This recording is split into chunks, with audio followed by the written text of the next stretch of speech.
Okay, Dad. So you had one older brother named Mel, Right. and you were just telling me he passed He away passed away 14 14 years ago. Yeah. Amazing. We miss him. I didn't get to see him too often growing up. We lived in Well, New Jersey.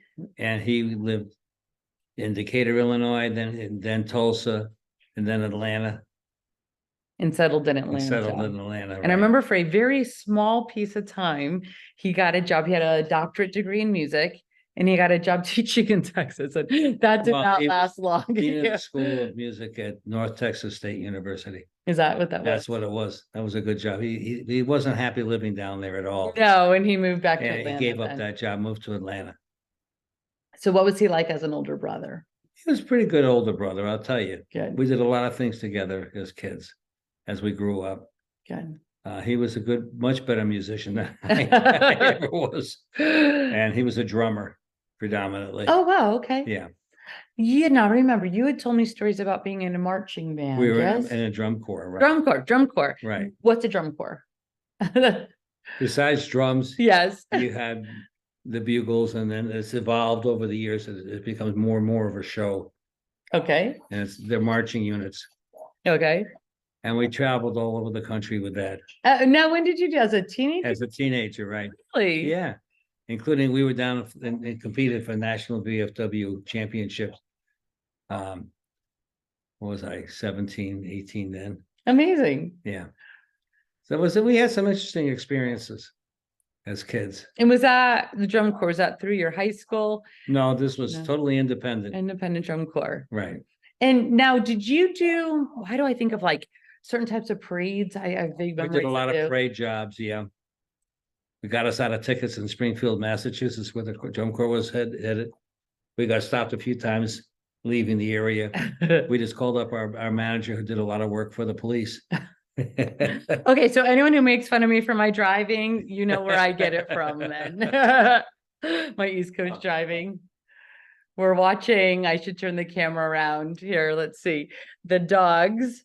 It's kind of a bad angle, but we had their backyard. Oof, I don't know if it's gonna get, but they've got my neighbors trained. Yes. Can I see? Trees. Whoops, all I see is the ring camera.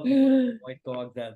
Okay, I don't know if any of that caught, but the dogs are begging for treats from my parents. Lovely. They know Jean's gonna give them treats. Yep. They've trained all the neighbors. Yep, they train the neighbors to give them treats.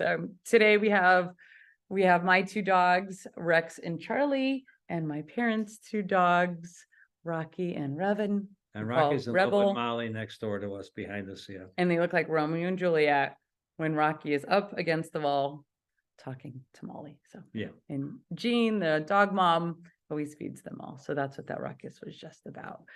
But okay, so going back to your brother, your drum corps. Right. And so you had great memories from him growing up. I've seen very cute pictures of the two of you. He was my best man at my wedding. Oh, wow. Yeah. So I think there's pictures. I'm trying to think where I've seen pictures. Obviously, your wedding photos. We have the whole wedding album. Right. And then now when did he get married? After you or before you? After. You got married in 1963. And he met Laura. So Laura, I will send you the link to this recording. 73. Right. Because they just would have celebrated their 50th. Oh, wow.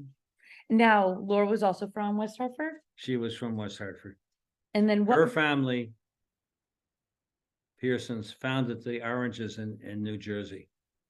What do you mean founded? Her family came over on the Mayflower. Oh my gosh. Yeah. Laura, you're up next. I'm going to interview you via Zoom. And okay, so what made them move to Atlanta? Mel got a job there in Atlanta, so they moved. That was a very long time ago. That was a long Was it time 80s? ago. In the 80s. In the 80s, moved to Atlanta. Yeah. And they had Will, and then they had Todd, and they still live in the Atlanta area, right? Yeah. Okay, Will and Todd, you're up next too. I want to hear more about your childhood in Atlanta and that side of the family, because I grew up very small on your side. Just you. Just me and my brother. That was it. And he wasn't around really. He was wherever I was, he was somewhere else in the country. Yeah. So we didn't see each other that often. No, because it was always mom's side of the family. We'd get together on holidays, break the fast and Thanksgiving. Right. And no, we didn't get to see Mel or Laura or Will or Todd very often growing up. So glad we're with Facebook today and other technology. Periodically I touch base with Will. It's overdue. But Todd, I'm going to reach out to you because we haven't spoken in a very long time. So any other memories about Mel that you'd like to share? Well, like I said, he was a very talented, and he was a very bright young man. I'm still a young man, 39 every year. You gotta be 49. I'm 39 now. You're 30, you're 29. 29. We're going Yeah, to right. 29. Now Jordan's catching up to me. Yeah. So She's 19. yes, Okay. Jordan, you're getting younger too. Yeah. As we supposedly age, we go younger in this family. Yes. He was a good brother. He really cared about me. Nice. And I remember when I was 8 years old, I got my first bike, Okay. and it was first two-wheeler. Okay. And he was holding onto the back of the bike as I started to pedal. And as I was going around the block, I said, "You can let go now." And then I realized he wasn't holding onto the bike anymore. I must have gotten on the block about 6 times before I got the courage to stop. And you didn't realize that? Not the I thought that right away.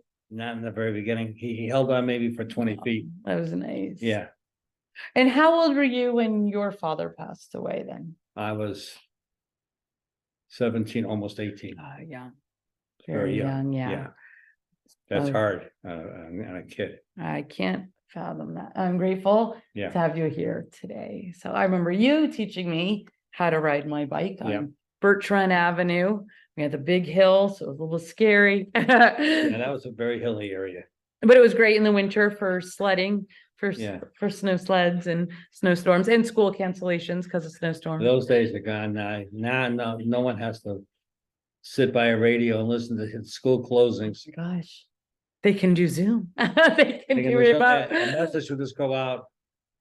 Hop online. Hop online, you'll see if your school's listed as closed. Okay, so that's a great story to share. You'd wake up and it was snowing. It was snowing and we turned on the radio hoping our school was closed. And you had to listen at a very exact time. You didn't know when they were going to go through the school closings. The school closings were long.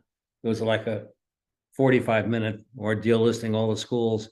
And no matter what school was listed we went to, it was always like toward the end for some reason. You go, yes. Yes, we don't have school today. Yay. Yay. It was the best feeling. Yeah. Until I got a little bit older and then realized all those days you missed, they tack on to the end of the school year. And then you're going late into June and that is not fun. But school calendars are very different back east than they are on the West Coast. So we don't have here that. They start school in August. Early August. Yeah. It's early 115 degrees outside going back to school. For me, school always start the Wednesday after Labor Day. Right. And we had mom's birthday. And I was always the youngest in my grade, being an August 31st birthday. Right. Because it was always, like I said, Labor Day would always be that first week. But and it was arbitrary. So I was grateful I was able to start school when I did. But not have wanted to stay another year. So so it was West Hartford and Mel. And then he moved to Atlanta and he stayed there and he did a lot of, in the end, he got into trade show management, which I have been trade show management. Then I got into day trading. He created his own program and actually made a lot of money on that. And then put out seminars on how to do it. And charged plenty for that. Yeah, he did well. He did very well at the end. And it was really starting to get that business really flying when he passed on. Yeah, it was interesting. Some of my whole childhood, he was always like, now I think back about that. He must have had that entrepreneurial mindset because he was always like, I have an idea, right? I'm going to make a fortune. I have an idea. And then in the end, he did. That mindset goes back to generations into the Janshon and the Raymond family. They were always doing different kind of projects. I know where I get it from. Then I don't have my hands on a lot of those projects. genes are still there. Definitely. Well, very good, Dad. So I'm going to pause it for a moment and then I have more questions for you. Sure.